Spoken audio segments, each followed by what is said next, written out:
аз искам тук да ме.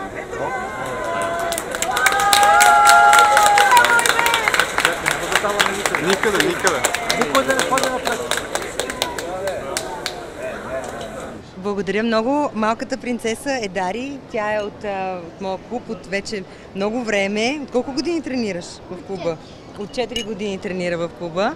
Бъдещата шампионка и така както се пошегувахме комитета по посрещане с рисунки, цветя. Благодаря много на всички за това топло посрещане. Благодаря на всички, които звъняха, писаха, постваха, репостваха, шерваха и всички останали термини, които са нови. Наистина за мен е много мило, с голяма еуфория се намирам все още и съм много щастлива. Благодаря ви още веднъж. Еуфорията не е случайна, наистина щастието за мен е много голямо. Не зная дали друг атлет успява в 2 индивидуални дисциплини спечели 2 медала, тъй като програмата просто не го позволяваше, беше много интензивна. За мен е едно доказателство, че сме свършили добре работата си наистина и че вървим по правия път. Новата програма е много тежка. Видяхте, че спринтовите дисциплини бяха сбутани в 3 дни, докато американското първенство се шири в цели 10 дни. И това се отразява много, повярвайте ми, и психически не е лесно, още повече физически е много трудно, тъй като и Амстердам, за съжаление, не разполага с такъв прекрасен климат като в София.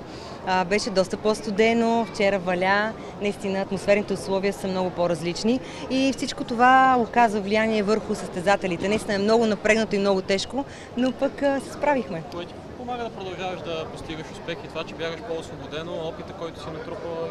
Може би опита и знаете ли най-вече това, че не го правя само единствено заради победата, заради медала, защото за мен тези неща вече преминават в друго измерение. За мен успеха се измерва в други стойности вече. Може би наистина това, че не е на всяка цена, това, че съм намерила своето място, своята ниша в европейския и световния спринт, това ми дава едно спокойствие, караме да работя по-усърдно и по-тежко от всякога, но и да се наслаждавам повече от всякога. След 1 месец точно има Олимпийски игри и повярвайте ми, там много голям успех ще бъде, знаете, влизане в финалите, защото има около 20 спринтьорки с изравнени възможности, които се борят за 8 места и само 3 медала. Затова, ако успея да подобря своите резултати, а именно да дам най-добрите си резултати през този сезон в Рио, за мен ще бъде голям успех и дай Боже да намеря място поне в финала на 200 метра. Сред нас и сред всичките ти фенове има огромна еуфория, наистина извърши страхотен подвиг. Как успя да се запазиш между 100 и 200 метра, да не изпаднеш в еуфория, за да можеш да бягаш и на 200? Знаете ли какво ми помогна? Точно това, че не очаквах. Може би бях изпратена без големи очаквания, защото аз не обичам да вдигам шум около себе си, когато няма причина или когато просто да бъде заради самия шум. Затова тръгнах освободена психически, нямах какво да губя, знаех много добре възможностите си. Но със сигурност това, че почти се докоснах до златото на 200 метра, остави в мен едно усещане, което по-късно ми помогна много в финала на 100. Подготовката, знаете, тя е разкъсана винаги между България и Италия. Няма как, трябва да взимам най-доброто и от двете страни. Затова остава още малко време, тъй като ние планираме и една аклиматизация. Ще се отиде най-вероятно 10 дни по-рано в Рио, за да може да се види там какви са атмосферните условия, дали ще има комари, дали ще вали, зима ли ще, лято ли ще и въобще да видим как ще бъдат нещата. Опасяваш ли се, че двата медала могат да повдигнат очакванията над необходимото към тебе? Абсолютно съм сигурна и затова моля вас и всички ваши колеги наистина да не ме титулуват вече като потенциална олимпийска шампионка, защото олимпийския спринт е много силен и смятам, че самите резултати искам да говорят за себе си. И както казах вече, за мен успех ще бъде стигане до финали, защото това е почти невъзможно за една европейска спринтьорка. Рано ли е за въпроса след Рио какво? Не е рано. Продължаваме напред. Вярвам, че по-хубава мотивация от това да спечелиш 2 медала в спринтовете на 32 години няма. Аз поне не мога да сетя за по-голяма мотивация за мен в момента.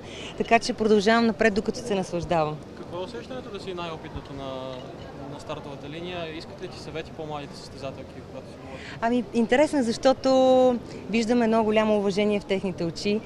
Виждам също така и страх от това, че те знаят, те са ме гледали много пъти на големи първенства, те нямат такъв опит, не са стигнали все още до там и това наистина помага.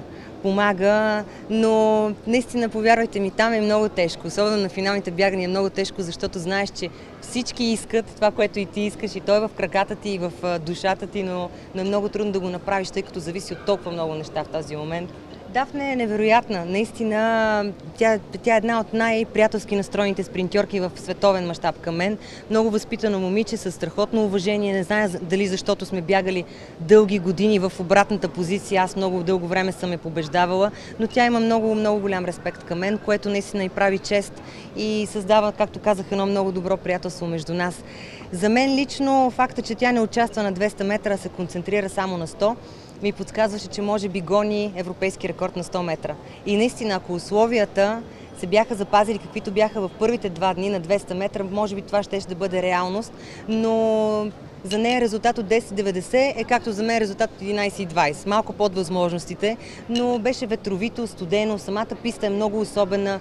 Разбрах, че тя също е имала малки усложнения след самото бягане, а пък аз след 4 бягания не искам да коментирам как съм, но сега ще се възстановяваме. Успяваш ли да отговориш на всички харесвания, коментари в социалните мрежи? Защо досадно ли ти е това или се занимаваш? Абсолютно не ми е досадно. Благодаря много наистина и се извинявам, ако не мога да отговоря на всички поименно или един по един, но опитвам се да видя всичко, да събера цялата обич и цялата подкрепа, защото е много важно. Това е една голяма движеща сила. Благодаря.